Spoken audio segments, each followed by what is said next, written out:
In this tutorial, we take a look at the Toolpath template feature, which is designed to save time in creating toolpaths for sets of vectors in similar jobs. We're going to show you how we can achieve this by organising vectors into layers and setting up the toolpaths to use the automatic vector selection option, where we associate the vectors in the layers to the toolpath. If you find yourself creating the same jobs over and over again, you may find creating a toolpath template will really help you save time in the long run.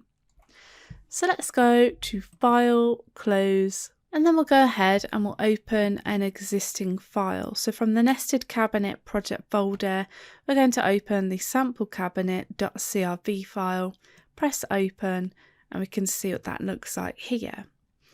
So these vectors have been specifically created for this demonstration to show you how to set up a toolpath template, which we can then use on similar jobs in the future.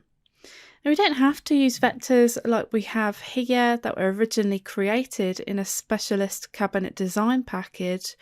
We can also look at creating our own vectors within the software, and the key to creating a toolpath template is all in the organisation of our vectors. So let's just head over to our Layers tab here.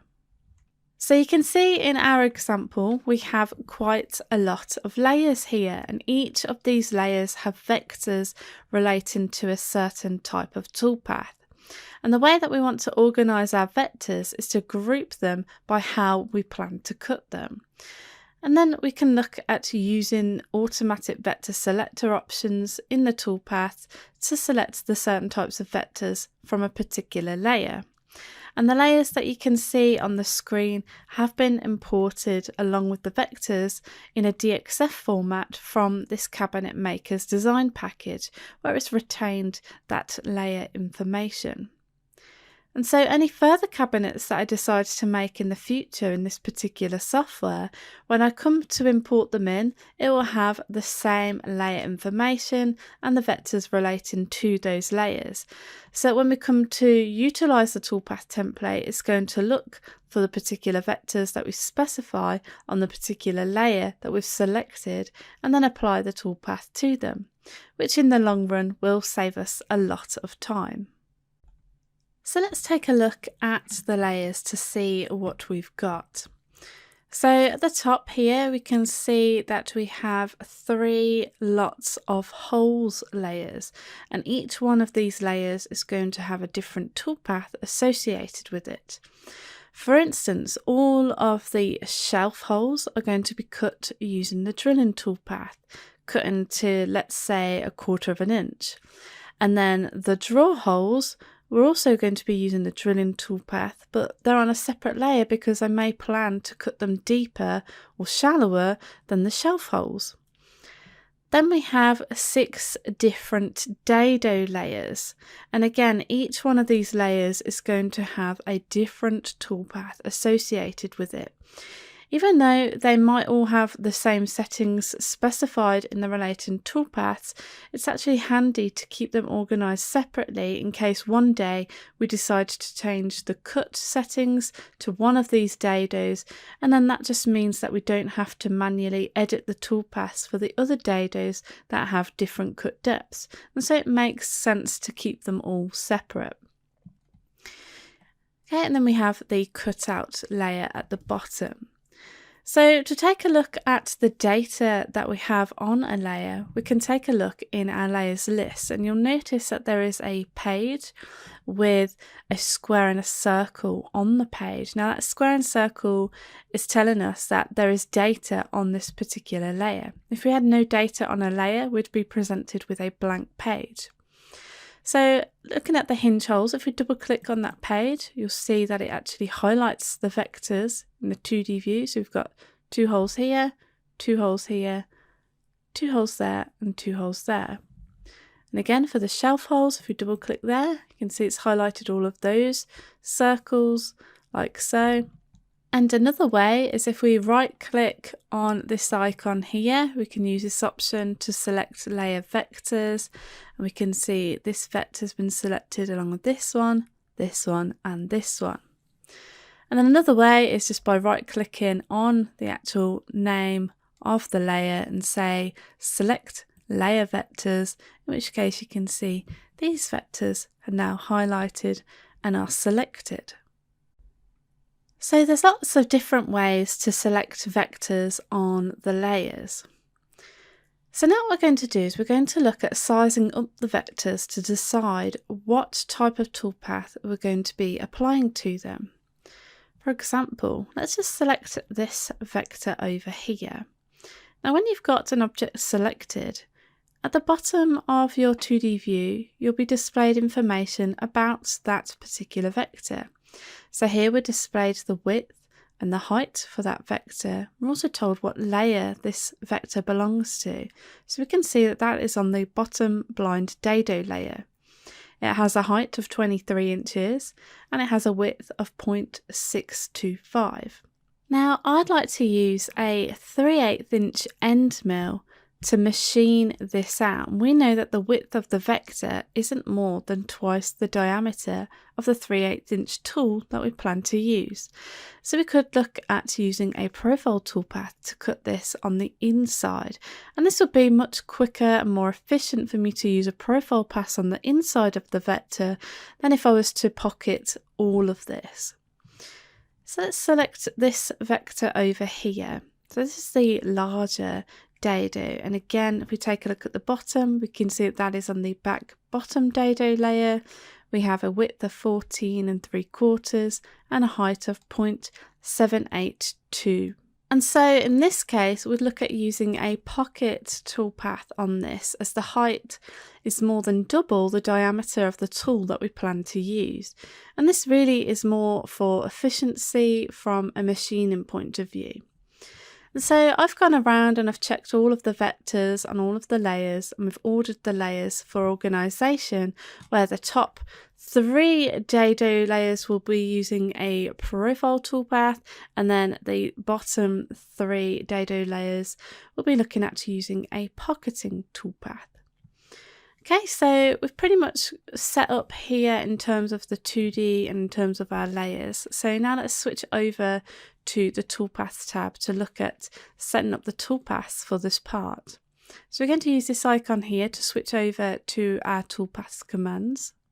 And so as always, it's important that we check over our material setup before we go ahead and create any toolpaths. So the thickness we're working with is 3/4 inch. Our XY datum position, we've got that set in the lower left hand corner. The Z0 is going to be set off the material surface. Then you want to check over your rapid Z gap, so your clearance, your plunge settings, home start position and your Z gap above the material are all safe and appropriate for your particular setup. And when you're happy with that, you can go ahead and press OK. So we're going to start off with a simple drilling toolpath. So we want to make sure that we have no vectors selected, as we're going to use the automatic vector selection option to automatically select our vectors for us to use within the toolpath. So we're just going to click in the white space there. So we're going to go over to toolpath operations and we're going to select the drilling toolpath. So we're going to start by specifying our start depth. So we're starting that at 0. Next up, we need to specify how far down we want to cut. In this case, we want to cut down 1/2 inch. So we're going to put in 0.5 there. We can select a tool from the tool database. So we could use the select option here. You can see I have a 1/4 inch drill already selected. Check over the settings, ensuring that they're safe and appropriate for my particular application. And then I could go ahead there and then press select. So then we could make use of various other intricacies within this toolpath. However, we're just going to stick to a standard drill toolpath. So we're not going to use peck drilling. We're not going to dwell at the bottom of each drill pass. And then we need to select the vectors that the software needs to use to create this toolpath.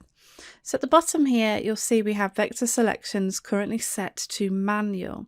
So manual means that we need to go in and select the vectors that we want to use for this toolpath. But in this instance, what we're going to do is we're going to set the toolpath up so that it selects its own vectors to machine. And we can do that by pressing the selector option. And so this vector selector enables us to specify various filters, which will enable the software to select the vectors for us based on rules within this form. So let's have a look at some of those filters. So we have the types of vectors to select. So we have open vectors or closed vectors. Now, in our example, we're looking at using the drilling toolpath. We want to drill in some of those holes. So we know that we're going to be looking at circles. So we also know that we're going to be working with closed vectors. So we're going to use the closed vectors option. Here it says, do you want to select all closed vectors or only circles? Well, as I just mentioned, we are using the drilling toolpath, so we're going to look at using only circles. So I can click on this option here and that will open up 3 further options for us to further filter down the selection of the vectors that we're going to look for. In which case we can use select all circles, we can select circles matching the tool diameter, we can select circles matching a circle diameter with a circle tolerance. So this is where we're being a little bit more specific. In this case, we're going to be quite vague here and we just want to say to the software, select all of the circles on a particular layer, in which case we move over to the right hand side. So we want to select vectors on a selected layer only, and we want that to be the hinge holes layer. You'll see that now that I've selected the hinge holes layer, the software is already calculated based on our criteria here. We're searching on this layer, only circles, and it's highlighted those vectors that belong on this hinge holes layer that are circles. And so if we want to use this efficiently in a toolpath template, what we need to do is we need to look at associating all of these rules with this particular toolpath. And so if we go to use this when we load in a toolpath template in future cabinets that we may make, when it loads in that toolpath, it will remember to select the vectors according to these filters. So we're going to ensure that we use this option here to associate that with our toolpath. And so we're basically applying these rules to this toolpath where it's associated the two there. Okay, so once we've done that, we can rest assured that when we recalculate this toolpath, it will look for any vectors that abide by these rules within the hinge holes layer. And so here we can simply go ahead and press close, and you can see now that the vector selection has now changed to an automatic selection based on that criteria.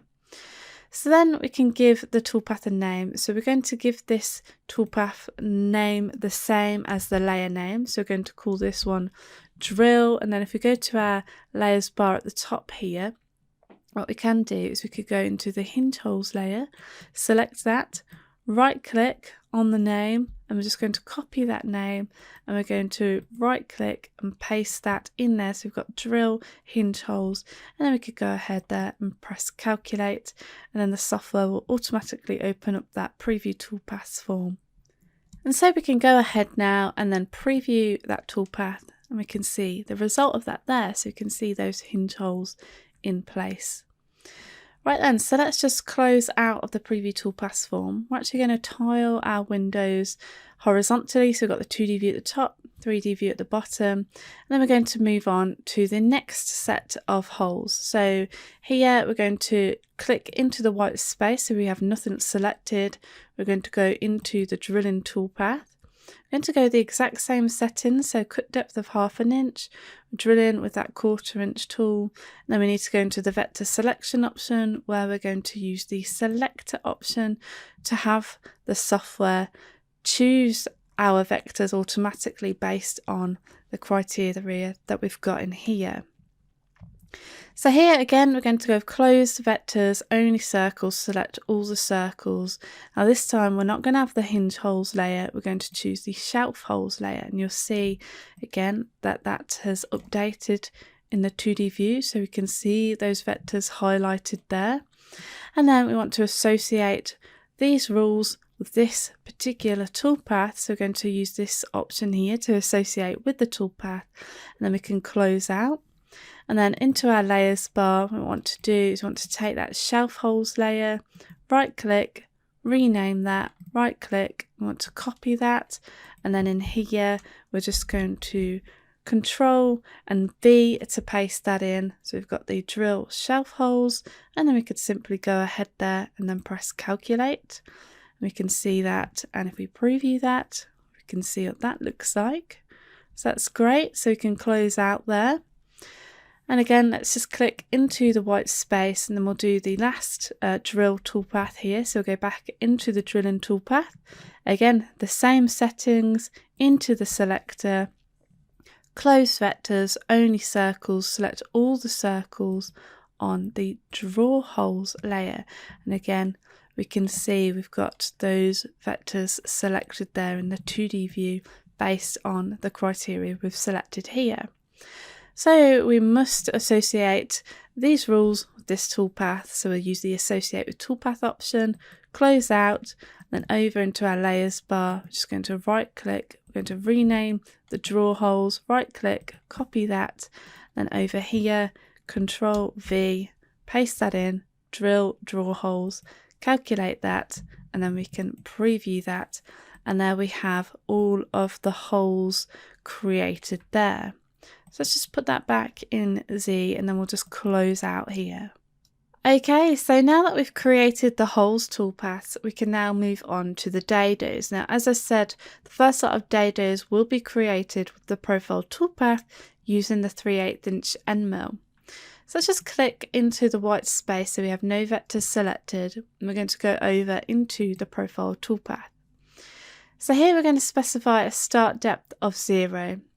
We're cutting down 3/8 of an inch. We can see that's already input in that field there. So we've got 0.375.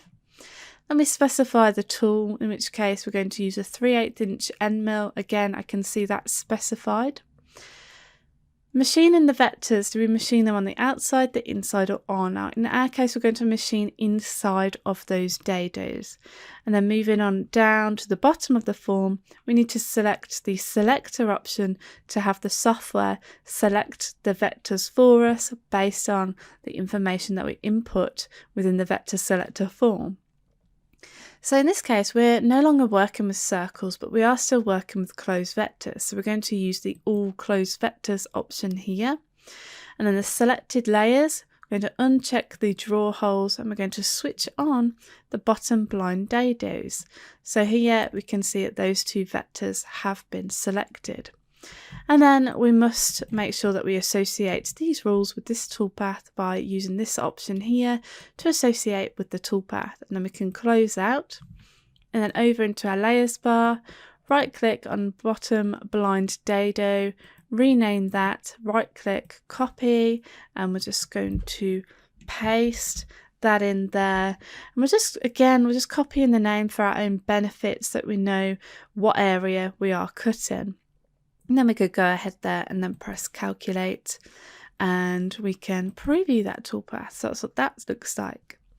Okay, so let's just close out there, and then we're going to go back into the profile toolpath. So we're just going to click into the white space, into the profile toolpath here. We're going to go with the exact same settings, into the selector, all closed vectors, uncheck bottom blind dado, and then check side blind dado.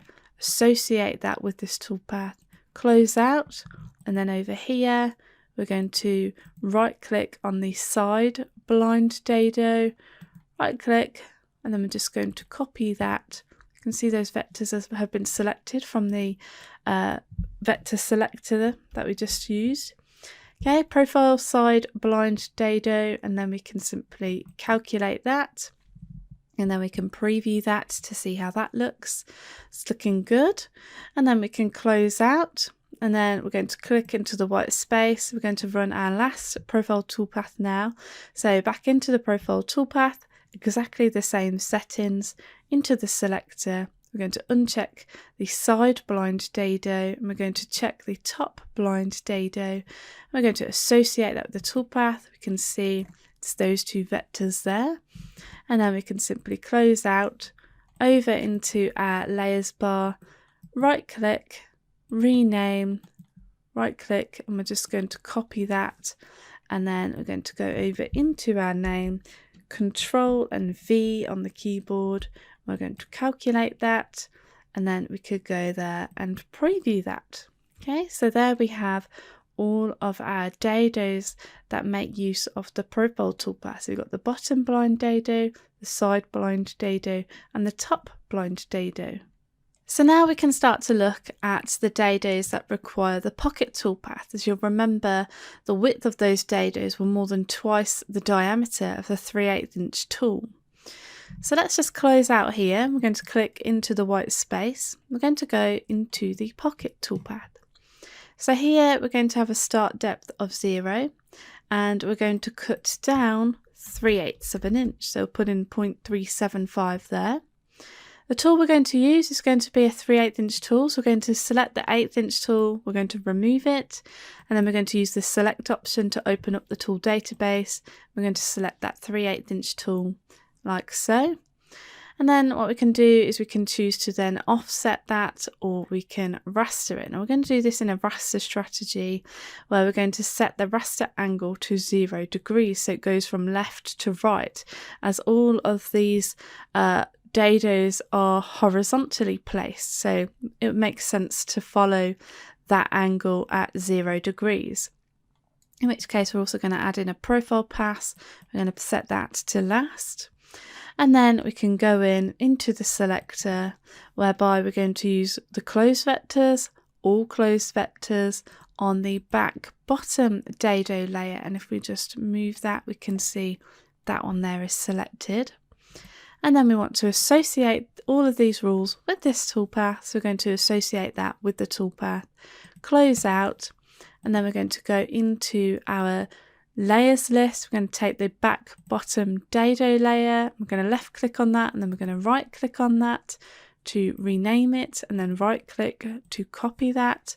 And then over into the pocket toolpath, we'll delete that one, and then we'll just Control V, the name of that layer, back bottom dado, and then we could go ahead and press calculate, and then we can preview that toolpath.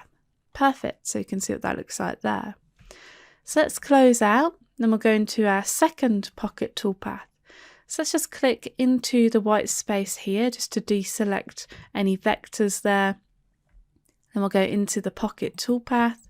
Again, we're going to go with the exact same settings into the selector, undraw the back bottom dado, and we're going to switch on the back side dado so you can see those vectors have been selected, and we want to associate that with the toolpath. We can close out, over into our layers bar. If you just scroll down, we're going to select the back side dado, right click, rename that, right click, and then copy that, and then we're just going to go into our name, delete the one, and then Control V to paste in the backside dado layer name, and then we can go ahead and press calculate, and then we can preview that toolpath, and we can see the result of that there. This is looking good, and then we can close out, and we can go on to the last pocket toolpath. So again, let's click into the white space, into the pocket toolpath, exactly the same settings, into the selector, undraw the backside dado layer, and then switch on the visibility of the back top dado layer, and we can see that has been selected there.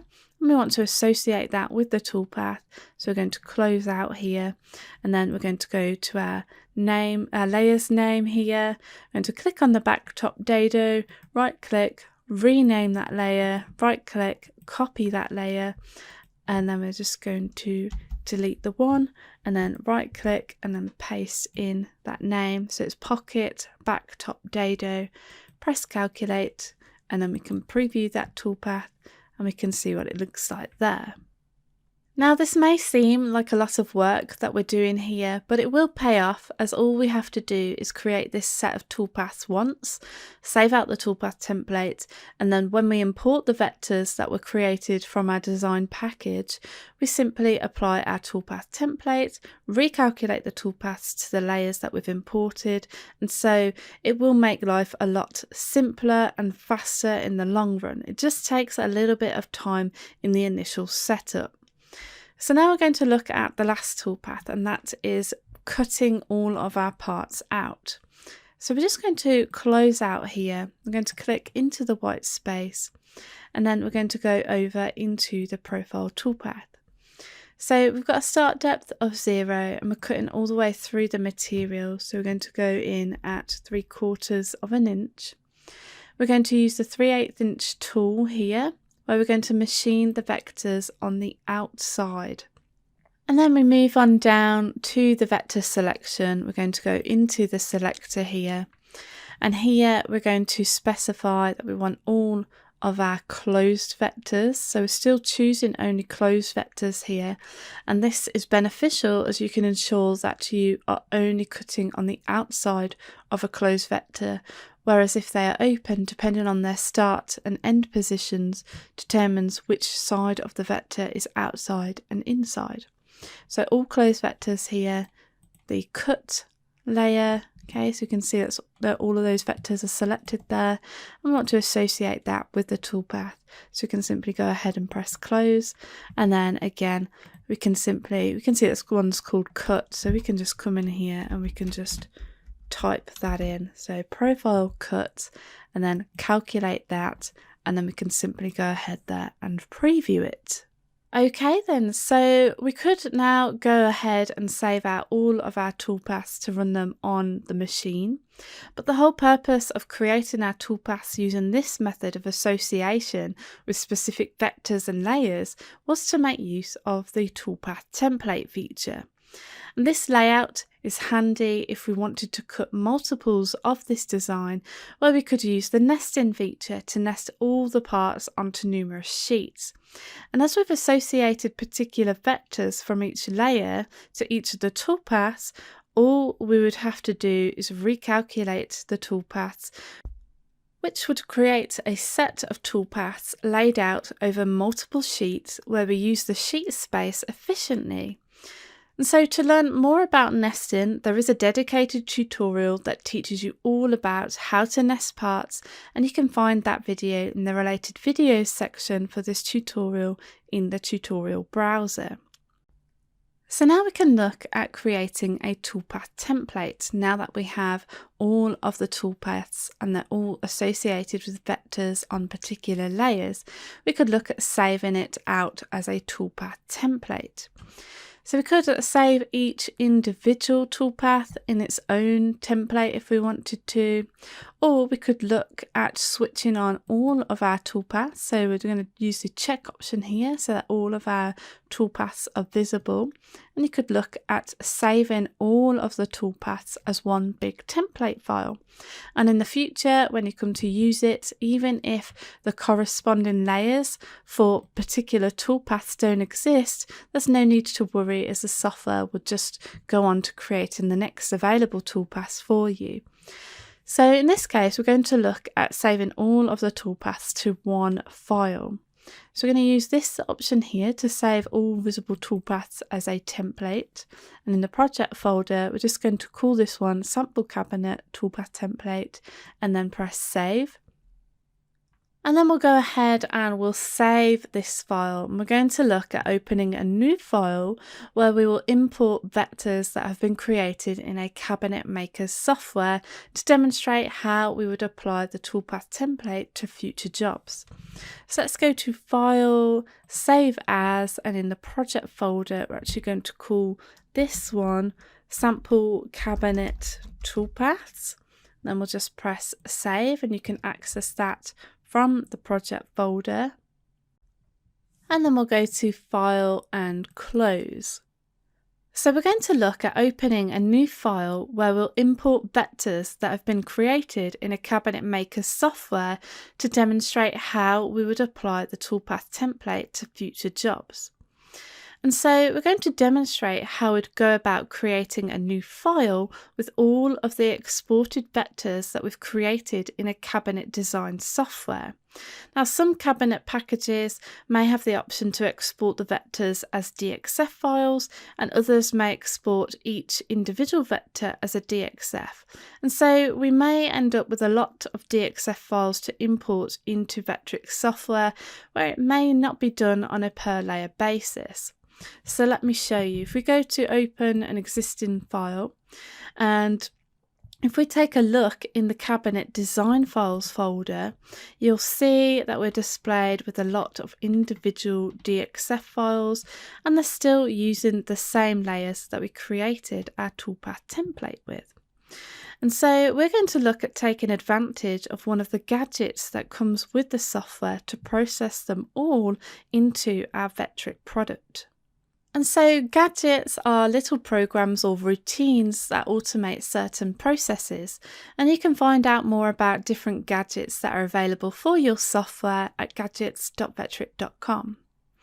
So we're going to go to the Gadgets menu, and we're going to use the DXF Batch Processor.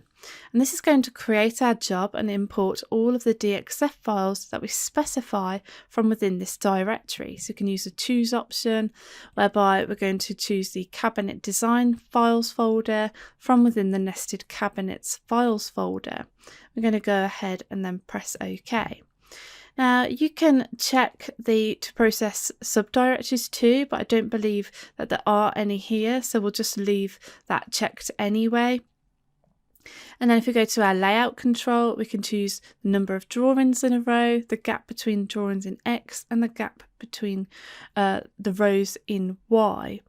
In which case, what we're going to do is we're going to have 3 drawings in a row here, and then we're going to have a gap in X of 4, and we're going to have a gap between the rows in Y also of 4 inches.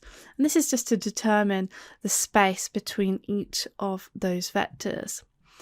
Let me specify our drawing dimensions. So here we're working with sheet material 96 by 48.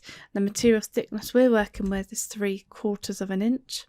Working in inches, XY datum drawing origin in the lower left hand corner, and we want to set the Z origin off the material surface. And then once you're happy with everything in the form, you could go ahead and then press OK. And so the software knows that we haven't loaded a job, and based on the settings that we entered in the batch processor form, it's going to create our job for us. So we can simply go ahead there and then press OK. And we can see that the software has imported 56 different files that it's managed to process. And so we can just simply go ahead and OK that. And we can see that all of the vectors are overspilling our sheet size here. And so we need to look at organising our vectors onto separate sheets of material. So what we're going to do now is we're going to look at selecting all of the vectors that we've got here in our job, and we're going to look at nesting them. So into the nesting tool, you can find that over here, and if we click on that, that's going to open up the nesting tool. Now I'm not going to go into too much detail here, but for more information on nesting, there is a tutorial dedicated to the nesting feature, and you can find that in the related videos section for this tutorial. Okay, so we're just going to quickly work our way down the form. So the tool diameter that we are using is 0.375. We're going to have a clearance here of 1/4 of an inch and a border gap. We're just going to put that at 0. I'm going to rotate parts to best fit with a rotation step of 90 degrees here. We're just going to remove the original parts, and then we're going to work our way down. We're going to nest from the lower left along the X axis, whereby we can specify the number of copies, which is just 1 in this case. All we're trying to do is just organise them onto different sheets, so we only currently have 1 sheet at the moment. And then what we could do is we could simply go ahead and press apply, and then we can preview that. Okay, and so here we have all of our parts nested across 7 different sheets. Okay, so you can see we've got this sheet here. If we double click to go onto the next sheet, you can see it activates that sheet, whereby we can take a closer look at any of those parts like so. So let's just double click on sheet 2. So let's just go ahead there and then press OK. I'm just going to fit this to our screen so we can see our sheets a little better. So now that we've organised all of our vectors onto different sheets, we can see the sheets here. Okay, so we have 8 sheets in total, bearing in mind that sheet 1 is actually empty. So we've got 7 sheets that we need to machine.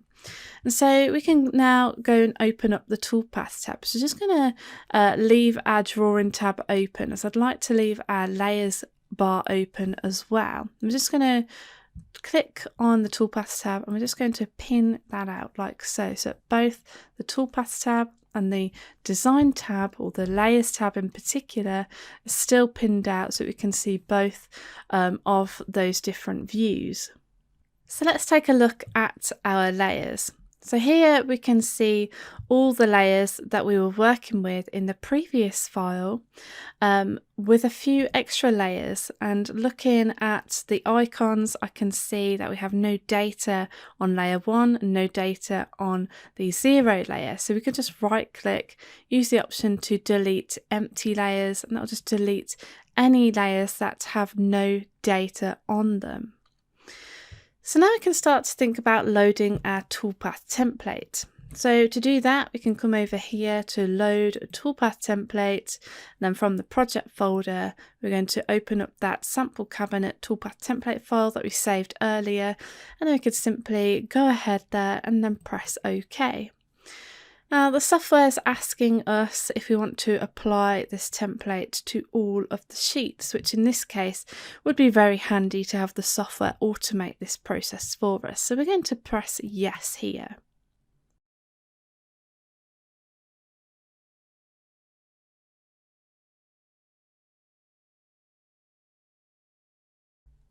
And so the software has calculated all of those toolpaths according to the various vectors and the layers that they are on a per sheet basis.